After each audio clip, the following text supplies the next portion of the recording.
Bismillahirrahmanirrahim. Alhamdulillah, wassalatu wassalamu ala rasulillah wa ala alihi wa sahbihi wa mawala. Ma ba'du, rabbi israh li sadri wa yassir li amri wahlul 'uqdatam min lisani yafqahu qawli. Rabbi zidna ilman warzuqna fahma. Pertama-tama, marilah kita panjatkan puja dan bersyukur kita kehadirat Allah Subhanahu wa taala yang telah memberikan kita nikmat yang luar biasa. Salat ma'assalam semoga senantiasa tercurah limpahkan keribaan junjungan kita Nabi besar Nabi Muhammad sallallahu alaihi wa alihi wasallam. Hadratil kiram wal muhtaram, para alim, para ulama, para sesepuh, para asatiz, bil khusus pengurus DKM Masjid Al-Hidayah, juga para jamaah yang iktikaf. Semoga segala rangkaian ibadah kita selama bulan Ramadan ini Allah terima sebagai amal yang soleh.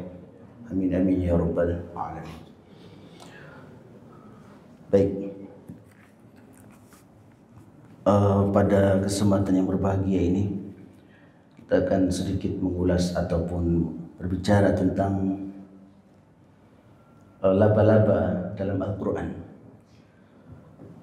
Karena kalau membahas tentang syahrul Ramadan itu sudah dari sebelum bulan puasa sudah banyak membahas. Allah Subhanahu wa taala berfirman dalam surat Al-Ankabut, A'udzubillahi minasyaitonir rajim, Bismillahirrahmanirrahim. Masalul ladzina ittakhadhu min dunillahi awliya kamathalil ankabut ittakhadhat baita wa inna awhanal buyuti la baitul ankabut law kanu ya'lamun.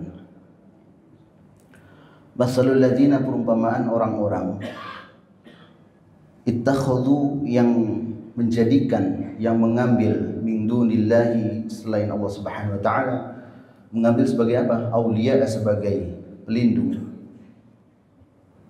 Itu kamathalil ankabut, sama seperti laba-laba, ittakhadhat baita, yang membuat, menjadikan, mengambil rumah. Wa inna awhanal buyuti la baitul ankabut, dan sesungguhnya paling lemah-lemahnya rumah adalah rumah ataupun sarang laba-laba. Law kanu ya'lamun, jika mereka mengetahui. Simpelnya jumhurul ulama mengatakan bahwa pelindung-pelindung yang manusia jadikan kepada selain Allah Subhanahu wa taala itu sama seperti laba-laba menjadikan ataupun membuat sarangnya. Artinya sarang laba-laba itu tidak bisa melindungi, bahkan laba-laba sendiri pun tidak bisa. Melindungi dirinya tidak bisa, apalagi melindungi laba-laba. Dia tidak aman dari badai, dia tidak aman dari panas, dia tidak aman dari hujan. Itu jumhur ulama mengatakan demikian. Nah, belakangan penelitian ini yang menarik kita sampaikan. Penelitian modern mengatakan bahwa Dr. Nadia Tayyarah dalam kitab Mawsu'ah Al-I'jaz Al-Qur'ani, beliau menuliskan di bukunya bahwa pakar serangga itu mengatakan laba-laba itu jenisnya ada 30.000 jenis. 30.000 jenis laba-laba. Tetapi dari sekian banyak jenis itu ada beberapa sifat yang pasti sama. Ada beberapa sifat yang pasti sama. Dan ini yang nanti dikatakan oleh Allah Subhanahu wa taala, auhanal buyut, paling rapuh-rapuhnya rumah. Kata beliau, laba-laba itu setiap kali mengeluarkan benang dari perutnya, satu helai benang itu tersusun dari 4 benang. Satu tarikan itu dari 4 benang. Dari setiap 4 benang itu ada tersusun dari 1000 benang. 4 kali 1000. Sekali keluar itu 4.000 benang. Tapi menariknya, kata beliau, penelitian mengatakan jangankan 4.000, 4 miliar benang tersusun pun tidak akan mampu mengungkuli tebalnya satu helai rambut manusia. Subhanallah. Maka Allah katakan auhanal buyut, rumah yang paling rapuh. 4 miliar susunan benang laba-laba itu tidak akan mampu menandingi ketebalannya satu helai rambut manusia. Itu poin pertama.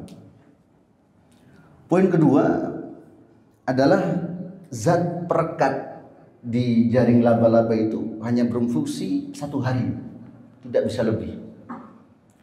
Maka Allah katakan auhanal buyut. Tetapi kemudian yang menarik lagi di sini, auliya kamasalil ankabut, Allah perumpamakan mereka itu seperti ankabut. Nah, kita masuk ke gramatika bahasa Arab. Ankabut itu isimnya namanya isim muzakkar, laki-laki. Artinya laba-laba jantan. Laba-laba jantan. Tetapi kemudian Allah katakan ittakhazat baita. Siapa yang mengambil, yang membangun, yang menyusun rumah itu apa? Ittakhazat. Pakai tasniyah, tidak lagi jantan. Pakai apa? Pakai betina. Allah perumpamakan laba-labanya laki-laki, tapi ketika Allah gambarkan mengambil rumah, membangun rumah, menyusun rumah itu perempuan. Itu menarik juga Bapak, rahimakumullah. Kemudian nanti di tulisan lain dalam masih tentang al-i'jaz al-Qur'ani fi suratil Ankabut mengatakan bahwa memang yang membangun rumah itu yang mampu hanya laba-laba betina. Laki-laki laba-laba jantan mampu mengeluarkan jaring hanya untuk berpindah tempat. Luar biasa Allah. Ankabut ittakhazat baita, ada tasniyah di situ yang menandakan bahwa perempuan. Itu hanya dari satu lafaz. Maka hati-hati kita membaca Al-Quran, harus benar tajwidnya, makhrajul hurufnya. Satu huruf saja pengaruhnya luar biasa. Maka perbedaan tentang mengusap ini saja Pak, kepala itu dalam hal wudu. Itu ayatnya sama, dalilnya sama, berbedanya hanya pendapat tentang ba. Wamsahu bi ru'usikum. Imam Syafi'i mengatakan ba itu litab'id, hanya sebagian, maka yang dibasuh hanya sedikit saja sah. Selain Imam Syafi'i itu bukan litab'id, artinya bukan hanya sebagian, tapi lil istinaf. Seluruh kepala harus dibasuh. Iya Pak ya? Kalau kita belajar fikih. Dalilnya sama, hanya perbedaan masalah memahami ba di situ. Wamsahu bi ru'usikum. Ba saja. Yang menarik di situ. Dalam surat lain juga Allah katakan wala yukhrijannakuma fatashqa. Saya lupa suratnya. Ketika Allah Subhanahu wa taala memperingatkan Nabiullah Adam dan Ibu Hawa, itu domirnya dua. Mukhatab jalawan bicara itu Adam dan Hawa. Wala tukhrijannakuma, jangan sampai setan mengeluarkan kalian berdua dari surga. Fatashqa, karena nanti kamu akan mengsara. Fatashqa-nya itu ditunjukkan hanya satu, Pak. Hanya Nabi Adam. Pertama Allah tunjukkan dua, Adam dan Hawa. Fatashqa kemudian yang nanti kalau rugi sengsara itu siapa? Adam. Nanti ada lagi pembahasannya. Kembali lagi pada ittakhadzat baita. Maka kembali lagi, kenapa Allah menyisipkan ayat ini? Di antaranya adalah itu tadi. Yang mampu menciptakan jaring itu hanya laba-laba betina. Ya. Lebih lanjut lagi, penelitian modern mengatakan laba-laba itu setelah dia kawin, Pak, yang jantan harus segera pergi. Kalau enggak dia akan dimakan oleh betina. Begitu pula anaknya. Dia akan dimakan oleh induknya. Artinya apa? Di ayat ini mengatakan bahwa yang mendominasi itu laba-laba betina. Karena ayatnya jelas, al-ankamasalil ankabut ittakhadzat baita. Maka kalau diterjemahkan memang demikian. Al-Quran itu kalau diterjemahkan tidak akan mampu mewakili makna sesungguhnya Al-Quran. Tidak akan mampu. Coba, bingung nanti mengartikan. Coba, kita jangankan Al-Quran ya Bapak Ibu rahimakumullah, hadis saja. Kata Rasulullah kepada istri-istri beliau, nanti yang akan menyusulku, ya, atwalukunna yadan, yang paling panjang tangannya, yang menyusul Rasulullah wafat. Coba kita artikan atwalukunna yadan, yang paling panjang tangan, kita artikan bahasa Indonesia seperti apa Pak konotasinya kita? Masa istri Rasulullah seorang pencuri panjang tangan? Tidak demikian. Tapi diartikan atwalukunna yadan, panjang tangan itu apa? Suka membantu, suka berbuat baik, suka memberi. Baik. Maka wanita lebih mendominasi dalam keluarga laba-laba. Nah, ulama, para guru-guru itu menafsirkan bahwa ayat tentang Al-Ankabut ini bukan hanya membahas tentang orang yang mengambil pelindung selain Allah, seperti orang yang seperti laba-laba membuat rumah ataupun bikin jaring. Tetapi ada lagi konteks yang lain, rumah tangga yang tidak berpegang teguh pada ajaran Allah dan Rasulnya dipastikan tidak akan harmonis. Dipastikan tidak akan harmonis. Sama seperti Baitul Ankabut, rapuh. Dipastikan tidak akan harmonis. Bohong kalau orang perempuannya nggak sholat, laki-lakinya nggak sholat, mabuk tiap hari, keluarganya romantis, harus tidak. Contoh, nanti kita berikan beberapa contohnya. Pertama, dalam Al-Quran itu qawwamah ataupun kepemimpinan keluarga itu terdapat pada laki-laki. Ketika seseorang, ini ayatnya jelas, ar-rijalu qawwamuna 'alan nisa, tanggung jawab penuh itu laki-laki. Maka ketika menyelisih Al-Quran, yang mendominasi di keluarga adalah perempuan, hancur nggak Pak? Rusak. Tetap laki-laki yang harus menjadi qawwamah, yang menjadi pemimpin, yang bertanggung jawab. Jangan sampai perempuannya, salah satu contohnya perempuannya kerja keras, laki-lakinya tanpa uzur syar'i dia nganggur, tanpa usaha sedikit pun, hancur rumah tangga. Auhanal buyut, rumah tangganya rapuh. Ini jelas keluarga yang tidak berpegang teguh pada perintah Allah dan Rasulullah SAW. Kemudian contoh yang kedua, nanti kita berikan dua contoh, selebihnya silakan banyak sekali di keluarga kita, di sekitar kita. Yang kedua, contohnya dayus. Tentu kita pernah mendengar istilah dayus dalam hadis Rasulullah SAW. Dalam sebuah riwayat Rasulullah mengatakan, salasatun la yanzurullahu azza wa jalla ilaihim yaumal qiyamah. 3 kelompok yang tidak akan Allah perhatikan di hari kiamat. Salah satunya dayus.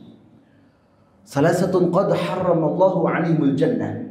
3 kelompok yang Allah haramkan masuk surga, salah satunya dayus. Siapa itu dayus? Seorang laki-laki kepala rumah tangga yang tidak memiliki kecemburuan terhadap anak dan istrinya. Rusak apa keluarga? Rusak. Hancur nggak? Hancur. Kita punya anak perempuan, kita biarkan dia jalan dengan laki-laki bukan mahramnya. Na'udzubillah, semua na'udzubillah min dzalik. Kemudian dia hamil di luar nikah.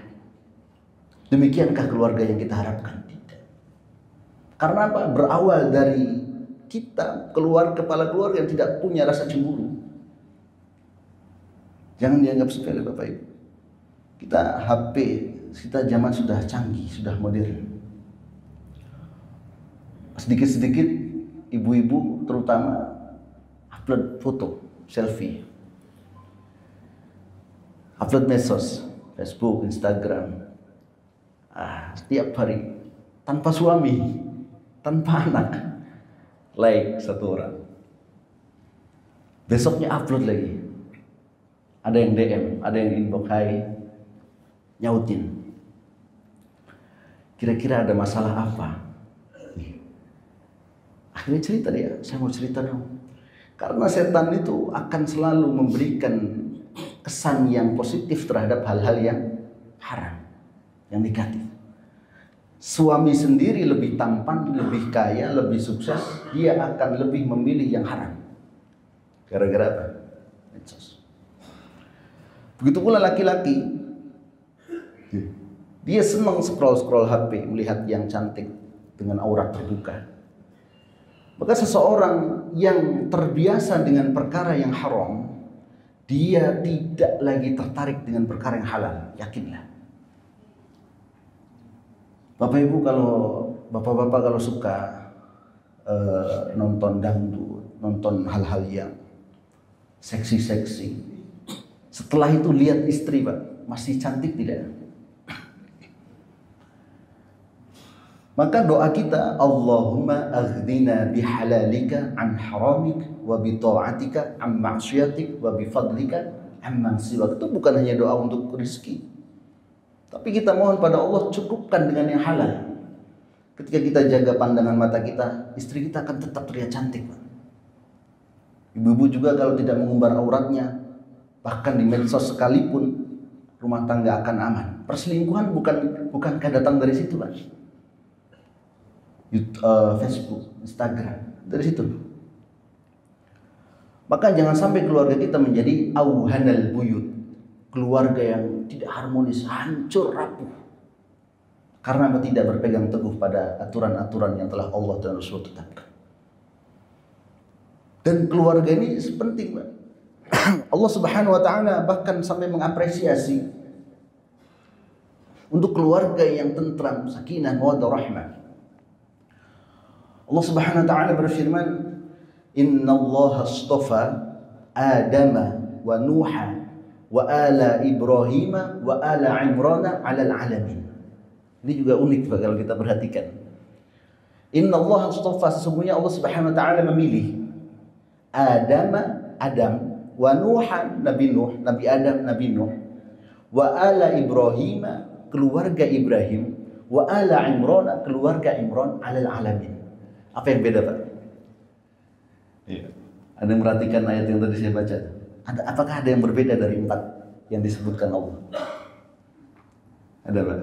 Ada. Ketika Allah sebutkan Adam, Nabiullah Adam dan Nabiullah Nuh, hanya beliaunya saja yang Allah sebut.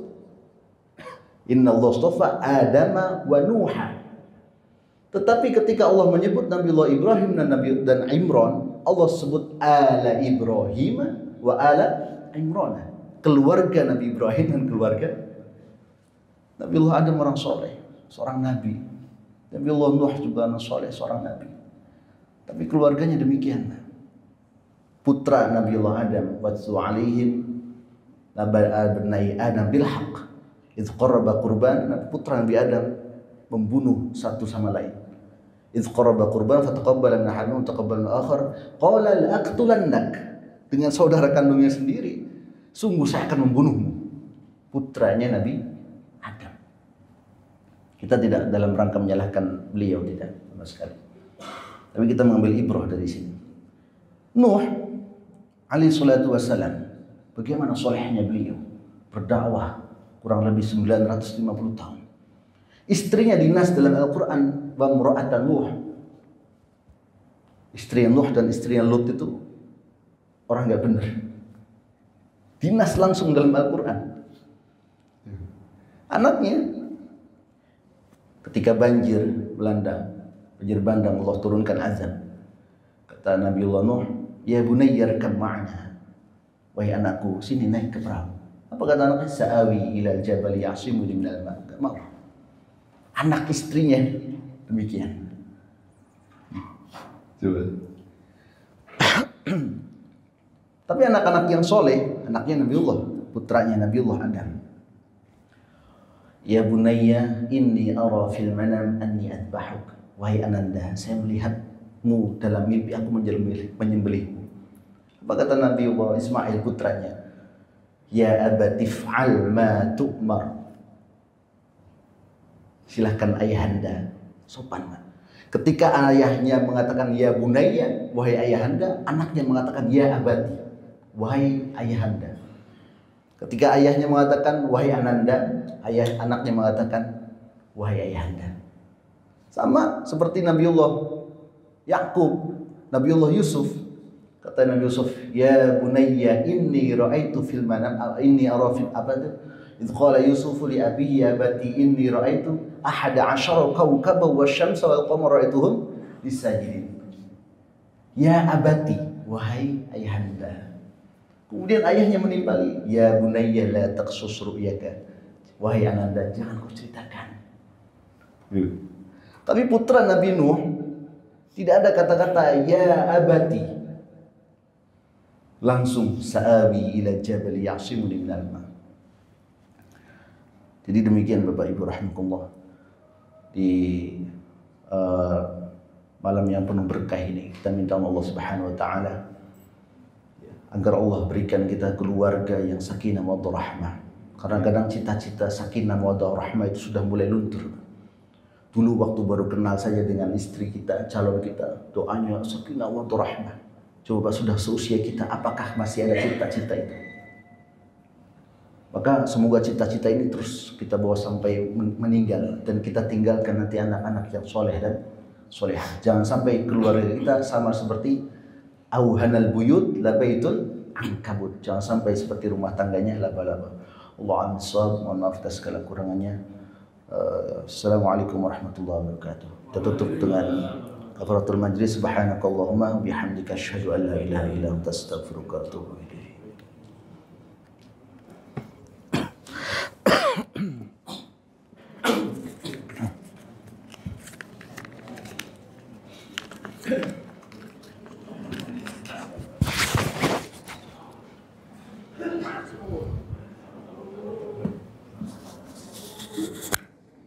فبأي آلاء ربكما تكذبان